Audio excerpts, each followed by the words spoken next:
just want to speak to the professionalism of the exhibit and what the Babylon Village Historical Society is trying to put forth, not only this new display, but into the future. We want to become part of the community where we are not only involved with decoys, but we'll have many, many more different expositions into the future. Thank you very much, and I would like to just say how much fun I've had for the last few months working with all these people I've met in the Historical Society.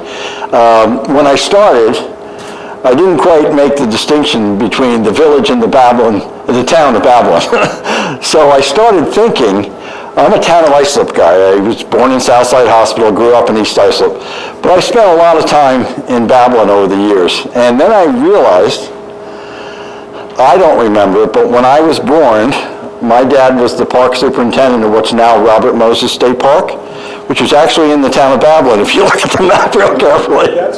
But, so I don't remember because I wasn't even 2 by the time he left there. And then over the years, I spent a lot of time hunting from Captree all the way up to Gilgo for ducks. My dad bought me my first shotgun in what used to be Babylon Sporting Goods, and now I think it's a surf shop.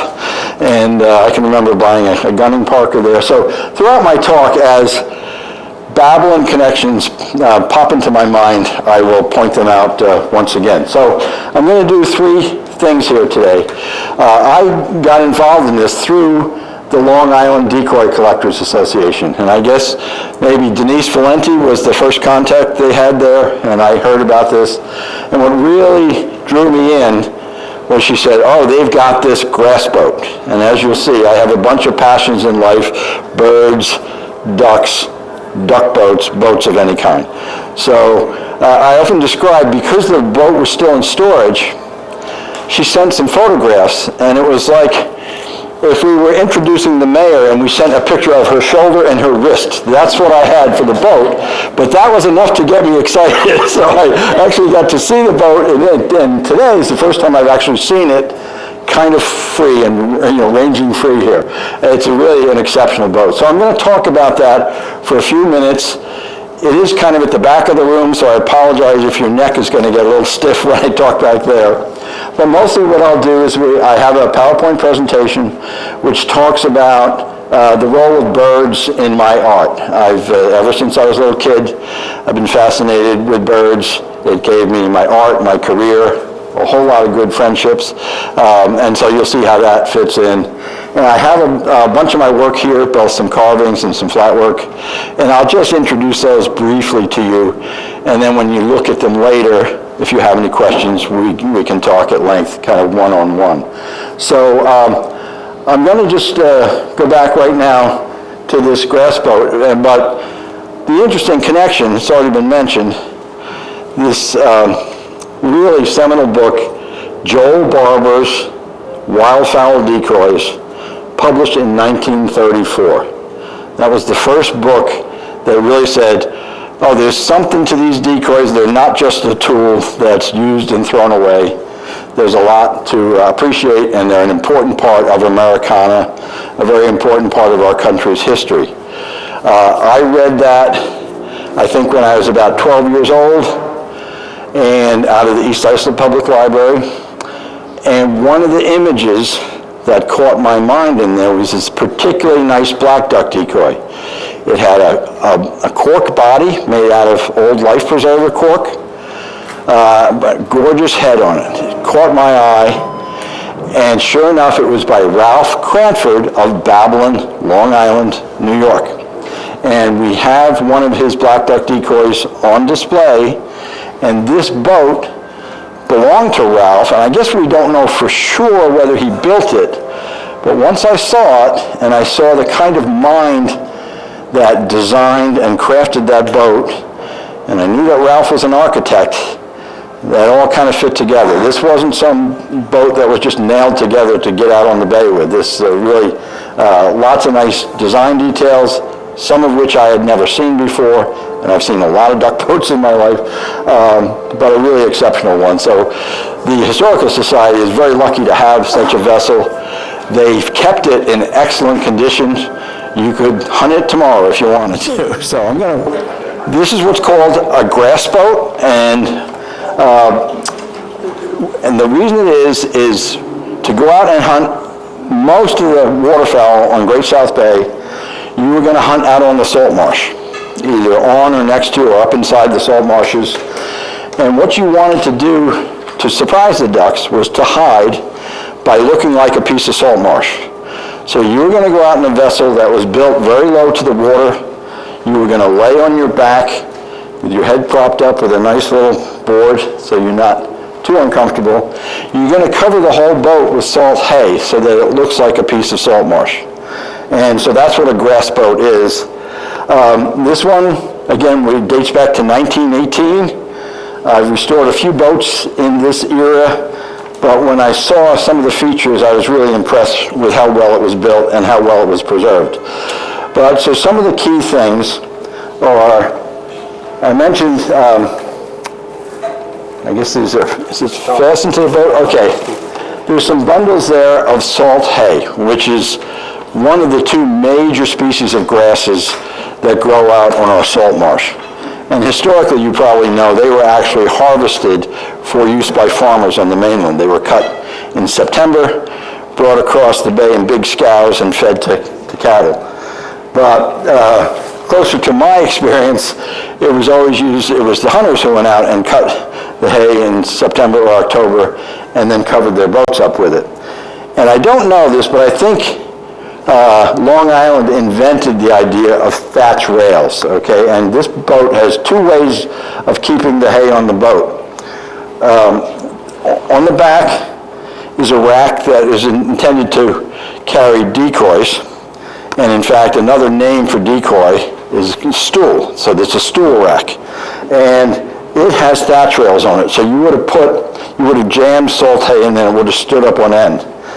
And all around the cockpit, you had similar thatch rails. But what I'd never seen before, and what I saw in the photograph that Denise sent me, was this way of attaching thatch to the boat is a system of wires, either copper or bronze wire that was stretched all over, and then you would jam the salt hay under that and would stay on for the season. One other feature, you'll see we have them both deployed and undeployed. These are what are called oarlock stanchions, because there are three ways that you could propel this boat, four, I suppose. One would be you could row it, and I'll show you the oars in a minute. Once you were across the bay in shallow water, you could stand up and pole the boat, and there's a pole there, which we call a shoving oar. You could sail it. Unfortunately, the one thing that's missing from this boat is the sailing rig. And later in my presentation, I'll show you a Thomas Aikens painting that has a rig that's probably a lot like this one had. And then, as very often happens, sometimes you just get out and drag the boat when the water's really shallow. But anyway, you could do all those things. But this feature of folding oarlock stanchions, most people would associate with New Jersey. There's a famous duck boat, to the extent that duck boats can be famous, called a Barnegat Bay sneak box. And they always had folding oarlock stanchions. The idea was they fold down when not in use, and that way they're not going to scare the ducks. I've never seen them that actually had their own little thatch rails right on the oarlock stanchions. And if you come look at these later, one of them is up and propped in place for rowing. The other is down.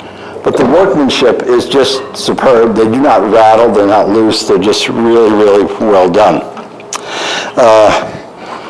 I mentioned that you could sail it. What you do have is what's called the mast step, or I suppose real particular guys like Bob would say, well, it's the partners and the step, because the step is down in the boat where the heel of the mast would sit. And what you would have would be a very small rig, probably a sprit rig. And I don't know if there's any sailors here, but it would be an unstayed mast. There aren't going to be any forestays or shrouds or anything. It's just going to be a small rig, and so you'd put your mast in, you'd sail across the bay or sail back home across the bay, and when you're gunning, you would just fold that all up and probably just set it right on the bog next to you and out of your way. It wouldn't fit inside the boat. But I want you, when you come up later, take a look at the workmanship on just this plug to keep water out of the partners in it. It's octagonal in shape. They've chamfered the edges. They've got brass rivets through here that hold the piece of cork on. And all these years later, it still fits just snugly, so you're not going to lose it. Again, you can't see it back there, but I do want you to come back later and walk around it, because you're going to see two things that you can't see here. On the bow, if you've ever seen tugboats have this massive cushioning on the front so they can push up against a barge or an ocean liner. And on a tugboat, they call it bow pudding. And back in the day, it was made out of rope.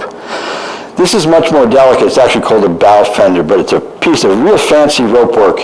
And it's just so that it protects the stem of the boat when you come up against a dock or something like that. But again, just some of the detail that you see. The decks, the whole boat is probably made out of Atlantic white cedar in terms of the planking and even the framing, I think. The decks are covered with canvas, because a wooden boat that's planked, if it sits out in the sun, the seams are going to open up in the hot sun. So you covered it with canvas and painted the canvas. The bottom of the boat, that wasn't necessary, because you would keep that moist all the time and it wasn't baking in the sun. But again, when you come around, you'll see two things. The angle between the bottom and the side is called the chine. And we always hunted well into the winter here, so they protected that chine with some copper, because otherwise the ice is going to chew up the boat. Cedar is a very soft wood. Another thing that says it was used in the ice is there's two runners on the bottom, each of which is shod with brass strips, so that when the bay was iced up, you could get this thing up on the ice and again either drag it or shove it along with a pole and potentially even sail it. One other thing I wanted to point out, which I hadn't seen before today. Does anybody know what this is? It's cotton caulking. Now, anyone who's known boats in recent years or has worked on their own kitchen or bathroom thinks of caulking as some kind of, semi-liquid that comes in a tube. Well, the caulking back in the day was either, for small boats it was cotton, and for bigger boats it was like a tar-saturated rope called oakum. But anyway, between all the planks in that bottom, when they built the boat, they would have painted the seams with a thing called white lead, twisted this cotton and put it in there, and then forced the planks together. And again, when you look at the construction of this, the thing is just perfect. It's just tight. And after 5 years or something, it's just astonishing to me. This is called a shove-in oar. Okay, it's got a blade on one end. Otherwise, it's pretty much, and these would be 9 or 11 feet long. And that's, again, when you're across the bay in shallow water, as long as you have a hard bottom, you can stand up, because it's a flat bottom boat, it's very stable, and you can shove the boat along. You can see a lot better what you're doing if you can stand up. And once you get the boat running along, then you use the blade held against the gunwale of the boat and use it like a tiller, and you steer the boat that way. And one thing I was very happy to see when I saw these oars is these oarlocks on them. In the world of traditional boats, there's like two different warring sectors. One is those that believe in pinning your oarlocks, and those that think that's anathema. I'm a pinned oarlock guy, because when you're duck hunting, you want to be able to row along, pick up a down bird or a decoy, and let go of the oars and not worry about losing them. And so by having them pinned, and these are a real nice piece of hardware, and I wouldn't be surprised if they maybe came from like the St. Lawrence River or something like this, because the only other time that I've seen this on boats, it was St. Lawrence River, Adirondack guide boats, things like that. But really, really well made set of oars there. So I call this celebrating birds with brush and knife. Ever since I can remember, I always had a pencil or a paintbrush, and later on a carving knife in my hand. And birds runs through my entire lifetime. And my prime influence was clearly my dad, who was a duck hunter, and he would bring home ducks every day during the season, and I would run to the entryway door and identify all the ducks. I literally knew the ducks before I was in kindergarten, all the ducks. And I also literally learned how to read from the Audubon Water Bird Guide. So I never really had a chance. Again, I was just hooked early on. Didn't happen to my other siblings. I was the one who got bitten by the bug. I still have that decoy, by the way. So again, we always had paper and pencils around. We were always drawing. And of course, you start out by copying. And two big influences on me. If you're a duck hunter, maybe, and my age, you might have a copy of Waterfowl Tomorrow, which the federal government put out, Fish and Wildlife Service. And the artist for that was Bob Hines, and he's a real, a duck artist, hero of mine. But the other one was Don Eckleberry, and where did he live? Babylon. And he's still, in terms of bird art, he's right up there in the pantheon for me. And I did actually get to meet him once, around 1980 or so. But then I mentioned, again, around the time I was 12 was the first time that I read Joel Barber's book. And these are kind of iconic decoys. The ones up in the left are some of the most valuable decoys on the face of the planet. They're by a carver in North Carolina named Lee Dudley. And I can just remember seeing that. My dad was a very accomplished woodworker. He could build everything out of wood. He built boats and everything else. Quite frankly, he was too busy to work on decoys, so he never really wanted to make decoys himself. But I said, I got to do that someday. And then right below that is my drawing of a Shang Wheeler, a goldeneye decoy. And Shang is, again, one of the biggest names in decoys. He was from Connecticut, but he won the first ever decoy show out in Bellport, which was 100 years ago this year. So, and then this fellow, Joseph Lincoln, I think from Accord or Accord, Massachusetts. I'm not sure how they mispronounce everything, Massachusetts. Of course, in New York, I live near a town called Greenwich. We don't pronounce it Greenwich. But anyhow, as you'll see, he had an influence on my style, or as you can see from some of these birds here. We came from a modest family. We didn't have original art around the house, but we had art around the house. It was prints. And so it was something that I always did and was always interested in. This one is just a part of me. It's right now sits right next to my dining room table. My grandfather, he didn't work on the bay, but he worked at Doxy Seafood in Islip. And he was behind the counter. And he also, back when it was a real skill to drive a truck, he took the fish into Fulton Fish Market, back and forth. And as a kid, I somehow got the idea that this is where Grandpa worked, but it wasn't, but it's a part of who I am.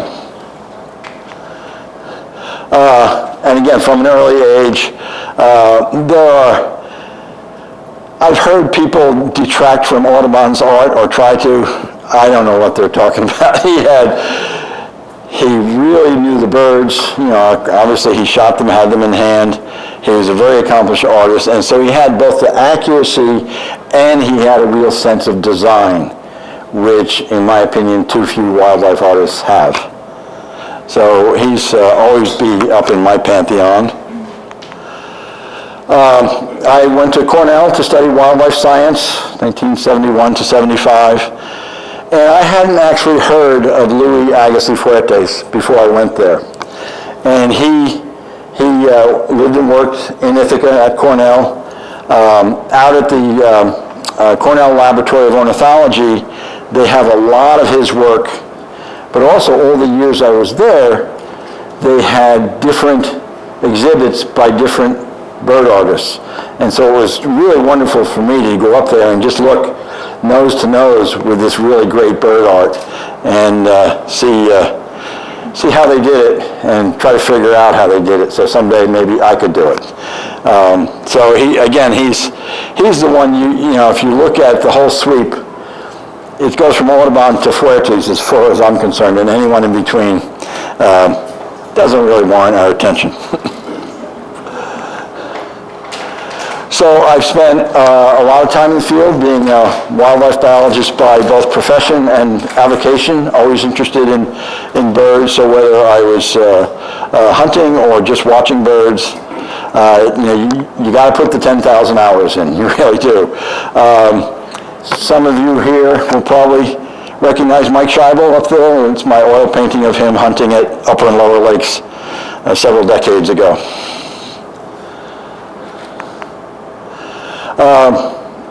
Some other art influences that have nothing to do with birds or wildlife, but that I've always been drawn to, and they tend to be pre-World War II Americans by and large. So someone like Thomas Hart Benton, again, I'm not in a position to buy originals, but we have prints of these throughout our house to keep the inspiration up. And last year when my neighbors were combining wheat on our farm, it looked an awful lot like that.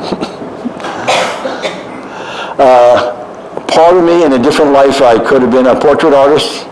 When I retired in 2010 from DEC, I gave it some serious thought, but then my past caught up with me, and it seems like I'm doing ducks and duck hunting and duck boats 24/7, 365, and I can't find the time. But John Singer Sargent and James McNeil Whistler, whenever I've seen the human face, I'm just really, really drawn to it, and love trying to reproduce it in oils. I worked in Buffalo, DEC's region, for a very short time. Hadn't even heard of Charles Birchfeld before, but as you'll see, people like George Bell, this is the whole Ashcan school, their mastery of light in otherwise mundane settings. And I guess the real famous one is, everybody knows Edward Hopper, but the light and the color and that emotion just comes through from him. So I don't paint as much as I'd like to, but these guys are in my head somewhere. And then more to sporting art. If any of you have been to the Shelburne Museum south of Burlington, Vermont, we talked about Joel Barber, kind of the inventor of decoy collecting. Well, most of his collection is at the Shelburne Museum in the Dorset House. But they also have Ogden Pleisner's gallery set up right there. So if you're up that way, it's worth seeing. But I'm drawn to artists who can get that feel of being a field. And one of my beliefs is everything's better in a boat. So if you can have a boat involved, it's always going to be better. And it's really, really hard. If any of you do any drawing and struggle with perspective, try to do the perspective on a boat with all its curves. It's one of the hardest things there is to get. Similarly, Thomas Akins, I mentioned before the rig that was probably on that grass boat would have been this, a short little sprit rig. So you got a short mast and then a little sprit holding a four-sided sail up. Again, no stays or shrouds. You just pick that rig up and fold it up, set it in the boat or set it on the bog. This particular one, the bigger painting here, is called Whistling for Plover. And my wife, now wife, bought me a book when we were in college, and I had never seen that painting before. And it's just, I have a print of it now hanging up in the house. I just love it. But the real hero is Winslow Homer. A lot of people consider him to be the greatest American artist. A lot of boats in his stuff. The perspective is always dead on. And I'm a sailor. I can feel the stern rising beneath me as I'm sitting at the tiller of that boat. He conveys that so well. And this one makes me think of duck hunting. Yes, those are herring, and it's called the herring net. But any of you who've hunted ducks, particularly diving ducks out on the bay, and you got a big southwest wind, and you got heavy seas, and you got to go pick those decoys up, there's a lot of work involved. And again, I can feel the boat coming up beneath me, and you're fighting the boat, you're fighting the wind as you're trying to pick up every last decoy at the end of the hunt.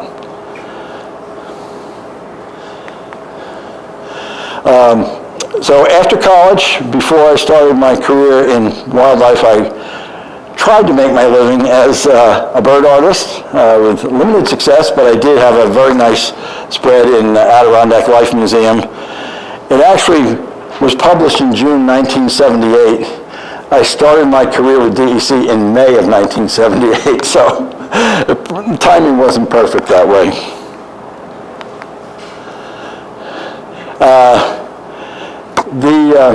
It just so happens these two paintings, the first time I ever went to a meeting of the Long Island, not meeting, the annual show of the Long Island Decoy Collectors Association, I didn't have any decoys to sell, but I had a bunch of bird paintings, and I sold these to someone who lived up west, and actually his son contacted me a couple of years ago.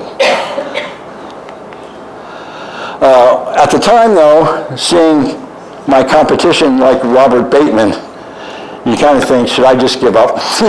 Because there's some excellent painters out there. When I did move to Long Island to work for DEC, I had never heard of Al McCormick. And when I saw his decoys, that was really inspirational for me, because a lot of the wooden and factory decoys that I had seen, I always knew, boy, that head's too skinny. It looks like they cut it out of a 2x4. Duck's head is fatter than that. And then when I saw Al taking his head out of a piece of 4x4 red cedar with big fat cheeks on it, I said, yes, that's the right idea. So I never carved with Al, but I certainly admire his work and took some inspiration from it. I don't do just birds. I like to paint a lot of different things. Yes, I didn't know Mick Jagger, but back in my college days, I copied that from an album cover, I think. I live in a beautiful part of the world. It's in Washington County, New York, between like Albany and Bennington, Vermont. And we have a farm up there. My wife's from northern New York, so we had always wanted to buy a farm between the two families. And this, if you come over here later, you'll see this piece of cypress. It's a half-size tundra swan, and that's the handle on my shop/studio. So that's where I spend my days. I built that just before I retired. Susan does all the flowers. And one thing I did as soon as I retired is I joined what's called the Saratoga Life Studio. So for about 3 years, I would go every Monday night for 3 hours, and they would have a model, and the model would keep the same pose for the whole 3 hours. So what was nice was you could do a drawing, you could do a watercolor, you could do oil if you wanted, because you had enough time. And it was great because I got to be with other artists, but also I really progressed rapidly once I was there. As I said, I have real interest in doing portraits. The time may run out before I really get to that, but this was just, that was one class sitting there doing the model. And what I tell myself, if I could do that every time, I'd be a happy man. I'm very pleased with that one. But what I've done, much less demanding, and when I can find the time, is I do in watercolors. I do some note cards. Some of them have nice old antique decoys, some of which belong to club members. And then I play around, with colors and composition and such. That's my sneak box in the town of Babylon. I'm not going to tell you where. I want to go there next year and see all you people at my spot. But one thing I did the first time I ever went to a decoy contest was in Babylon. I think it was the Masonic Hall back in, say, 1965 or 66. And I have a lot of vivid memories from that, but one of them was a fellow that had a bunch of miniatures, kind of like John Lee Baldwin did. And I said, I got to do that someday. So the first one I ever did was for a friend's son who spent his whole life in a wheelchair and more. And when I asked Patty, what should I get him for his 18th birthday? She said, something he can look at. So I made a mallard, flying mallard that could hang over his bed. And then this one, it hangs in my shop and will always do so. I actually made it for my dad in his last year of life, it turns out. And I was going to give it to him on his birthday in April, but it wasn't good enough. I didn't quite like something about it, so I said, oh, I'll make him another one. Turns out he died May 31st that year. But before he died, I brought that into Southside Hospital and hung from the TV arm in his room. And he couldn't talk anymore, but he liked it. So that'll always stay there. I do a lot of pro bono work for in the name of birds. It's now called the Grassland Bird Trust near me, about a half hour away. And so the executive director approached me and said, she heard I had a shop. She said, oh, could you do some cutouts of these different birds? Not realizing there's no way I'm going to do cutouts and let somebody else paint them. So I did these, and I kind of love to do this kind of painting because it's just like painting hunting decoys. You're in more of an impressionist mode. You're not in that meticulous, painstaking mode, so you can knock these out pretty fast. And they're still used for educational purposes all the time. Another big passion of mine is boats. There's nothing bird-like about this particular one except the type of boat is called an O'Day Osprey, but I restored that for a friend. But more importantly is I have found ways to build bird motifs, especially duck motifs, into different boats in a practical way. So this is a little 13-foot canoe that I made, and I wanted the bow handle to be practical, so it's a sleeping duck. The bill isn't sticking out where it could get broken off. And sometimes it's just an excuse. So this is an open bay boat called, we named it White Wing, and that's a White Wing Scoter sleeping on its bow. And in some ways, this is probably the best thing I've ever produced with these two hands. It's for a friend's big 34-foot cabin boat. And so there's handrails either side of the companionway, but I built in a pair, a hen and a drake, broadbill sleeping out of mahogany. You always have a concept of what you want to do. You don't always achieve it. When it happens the way you want it to, it's a great feeling as an artist. So my partner Craig was here earlier today. I built a pilot house on his boat. It's a 25-foot boat that his dad gave him. And we wanted it comfortable in the winter, so we made a little shelf for the cook stove with a drawer in it. And when it's folded up against the wall, sure enough, we got a pair of broadbill flying in front of the lighthouse on Great South Bay. Finding my style, and any artist has a breakthrough moment.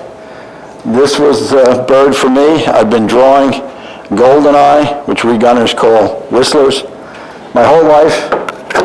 Never was happy with one. I had an order from a friend. I carved that bird. I said, finally, I got it. And before I delivered it to him, I kept this and I carved another one just like it because I couldn't let it go. So that's on my business card. If you look at my Subaru in the parking lot, instead of the Subaru logo, you'll see that on the front and rear of my Subaru.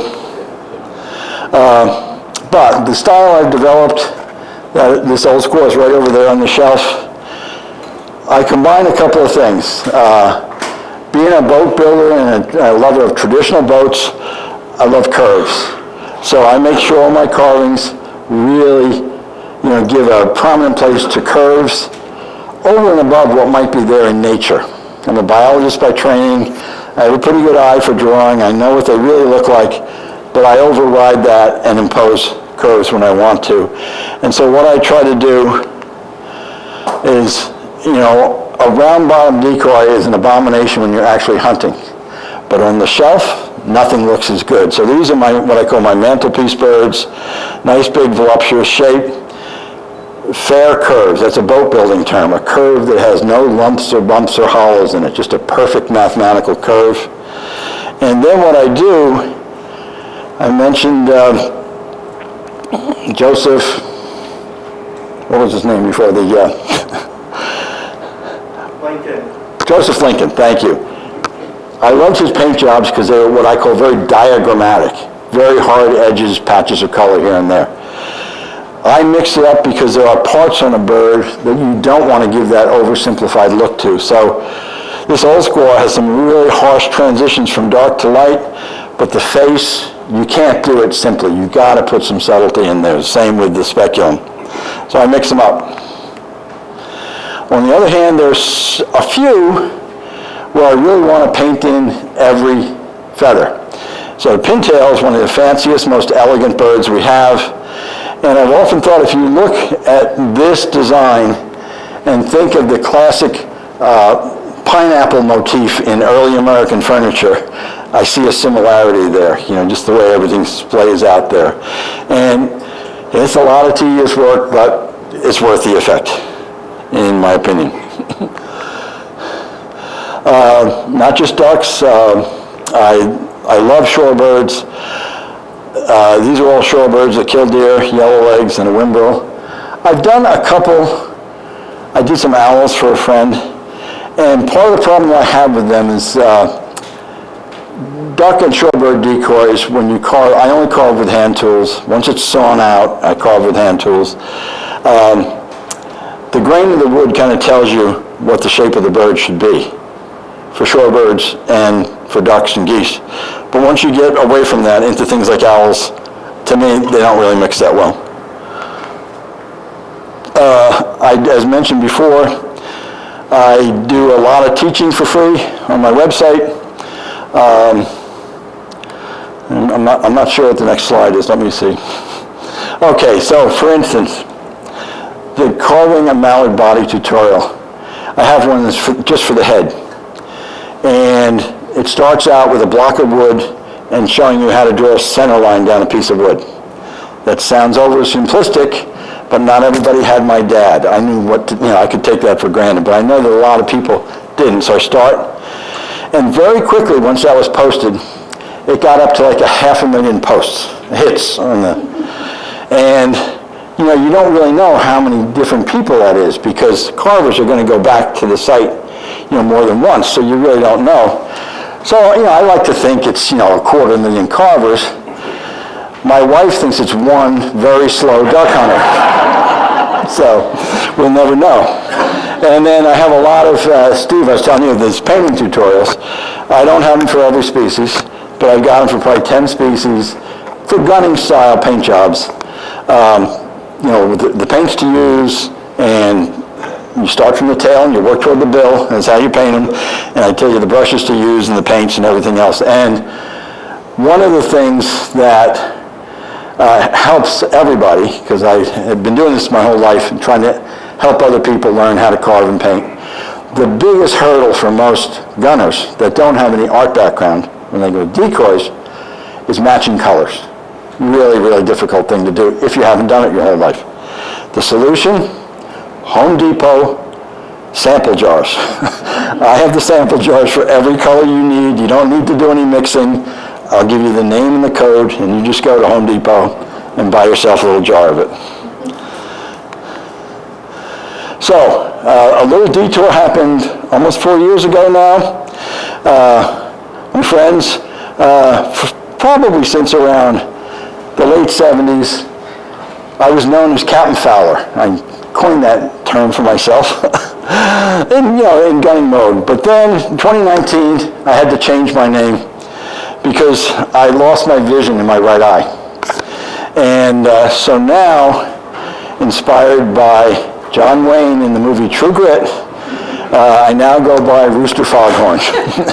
And I only wear the patch for driving. I don't need it otherwise, but it does help a lot when I'm driving. So I was just finished painting a couple of pretty fancy decoys. And what you learn when you lose vision in one eye is you lose depth perception. So it only really matters from like 0 to 5 feet.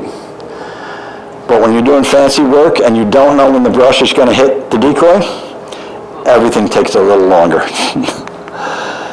However, we mentioned Joel Barber a lot. Just just after I lost the vision, my wife and I went, there was a big show about him at the Shelburne. We got to see it. And I took a lot of pictures, and so that's the first bit of flat work I did with one eye. And I was very satisfied that once I hit the paper, I still knew what to do with the brush. So I'm happy with that. And this blue-winged teal is a decoy I carved back in March. So I can still do it, just takes a lot longer. So thank you very much for your attention.